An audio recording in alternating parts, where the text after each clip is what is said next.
Goeiedag almal, ek wil graag 'n woordjie deel om bly te wees en ek wil Johannes 3 vers 16 lees, want dis waar alles vir my begin. Want so lief het God die wêreld gehad, dat hy sy enige gebore seun gegee het, sodat elkeen wat in hom glo, nie verlore mag gaan nie, maar die ewige lewe kan hê. Geestelik was die wêreld in 'n gevangenskap van sonde. God die Vader wou nie hê dat sy skepsele in hulle sonde moet sterf en verlore gaan nie. Daarom het hy sy seun Yeshua gestuur om die mensdom vry te koop. Die Vader se genade en Yeshua se liefdesdaad het dit vir elke mens moontlik gemaak om uit sy gevangenskap te stap. Yeshua het vir elke mens 'n sleutel gegee. Kortliks, hy het ons sonde op hom geneem, uit ons vrygekoop en uit geroep. Die vrykoop is ons sleutel. Hy het vir elke mens 'n oop deur gemaak en hy staan in die deur en hy roep.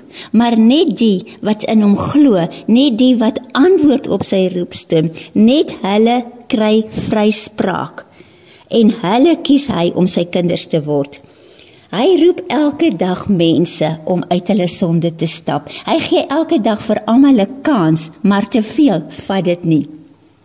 Diegene wat hom aangeneem het, ontvang nou 'n nuwe kleding, hy reinig hulle harte van sonde. Sonde dra ek in my hart, en dit wat ek in my hart dra, sê wie ek is. So ek begin nou 'n nuwe lewenspad, 'n nuwe reis saam met Yeshua. Ek leef nou nie meer nie, maar hy leef binne in my, en sy waarheid en sy liefde is nou in my sigbaar. Ek moet met dieselfde ywer en geloof waarmee ek hierdie reis begin het, moet ek dit voltooi.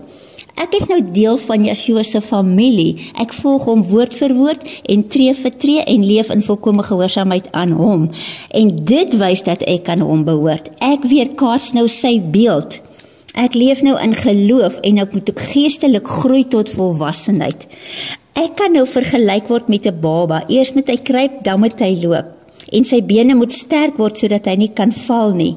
So ek moet nou in die geloof en in die waarheid volhard en my oë op Yeshua gerig hou en op hom vertrou. Ek noem hierdie reis my hemelspad. As ek sou afdwaal, kan ek my kindskap verloor. Die vrug van die Gees moet nou in my lewe sigbaar wees. Galasiërs 5 vers 22. Liefde, blydskap, vrede, lankmoedigheid, vriendelikheid, goedheid, getrouheid, sagmoedigheid, selfbeheersing. Ek is nou groeiend in my bruidskap en die einddoel van my reis is dat ek Yeshua se bruid sal wees. Ek moet vir hom as 'n besonderse gebruik wees. Wie is die bruid? Openbaringe 3 vers 21, aan hom wat oorwin, sal ek gee om saam met my te sit op my troon soos ek ook oorwin het en saam met my Vader op sy troon sit. Wie oorwin? Die wat vasstaan in geloof, wat nie afwyk van die waarheid nie, wat suiwer van woord en rein van hart is, wat heilig en onberispelik lewe. Daar moenie iets in my lewe wees wat my beroof van Abba se doel vir my nie.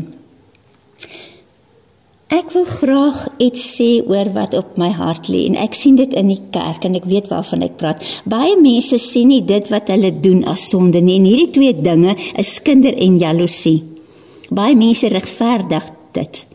Hulle het 'n rede hoekom hulle dit doen. Mense wat sê hulle is kinders van God maak hulle hier aanskuldig. Jakobus 1 vers 26, as iemand dink dat hy godsdienstig is, maar hy hou nie sy tong in toom nie, dan bedrieg hy homself. Sy godsdiens is waardeloos. Baie mense skinder omdat hulle jaloers is op iemand, dan gebruik hulle hulle tonge om daardie persoon te verwoes. Dis wat hulle glo sal gebeur. Die ander skinder en sê dis die waarheid. Onthou net, een sonde is te veel om in die hemel te kom. En sonde het geen verskoning nie. Hierdie twee dinge kom uit Satan se boek en diegene wat hulle daaraan skuldig maak, verwoes hulle self. Hulle weet dit net nie. So as ek deel van sy bruid wil wees, moet ek in alle opsigte rein en heilig leef.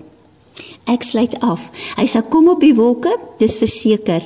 Hy kom om die verlostes te kom haal. Hy kom om hulle wat hom in gees en waarheid dien. Hy kom vir hulle wat hul kleding vlekloos en rein gehou het. Hy kom vir die wat hom verwag. Dit wat ek in my hart dra, bepaal my beloning. Ek dank jou dat jy geluister het. Mag jy geseënd wees.